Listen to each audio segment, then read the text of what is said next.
السلام علیکم ورحمۃ اللہ وبرکاتہ۔ معزز سامعین، ایک مختصر سا اور بہت پیارا واقعہ میں آپ کے سامنے پیش کر رہا ہوں۔ حضرت تھانوی رحمۃ اللہ علیہ نے اس واقعے کو بیان کیا ہے کہ ایک بزرگ تھے جو جماعت سے نماز پڑھنے کے بہت پابند تھے، ہمیشہ جماعت سے نماز پڑھنے کی کوشش کرتے، ایک دو آدمی سفر میں ہمراہ رکھتے تاکہ جماعت سے نماز پڑھ سکیں۔ ایک مرتبہ وہ سفر پر گئے، غالباً ظہر کا وقت تھا، اور ان کے علاوہ اور گاڑی بان کے علاوہ، یعنی جو گاڑی چلانے والا ڈرائیور تھا، ان کے علاوہ کوئی ساتھ نہیں تھا۔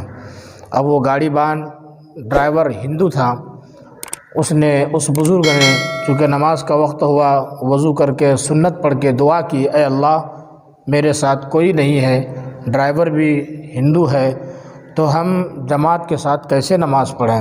لیکن آپ تو ہر چیز پر قادر ہیں، آپ چاہیں تو اس وقت بھی ہمیں جماعت کی نماز میسر کر سکتے ہیں۔ یہ دعا کی، اللہ نے دعا قبول کر لی۔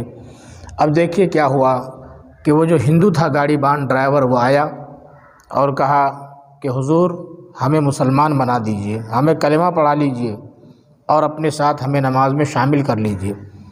اس بزرگ نے دعا کی، اے اللہ، شکریہ ادا کیا، اے اللہ تو کتنا مہربان ہے کہ تو نے ہمیں جماعت سے نماز پڑھانے کے لیے اس کو ایمان کی دولت دے دی۔ بہرحال پھر اس کو نماز وغیرہ کا طریقہ سکھایا اور ہر رکن میں سبحان اللہ کہہ کر نماز پڑھنے کے لیے کہا، نماز ادا ہو گئی۔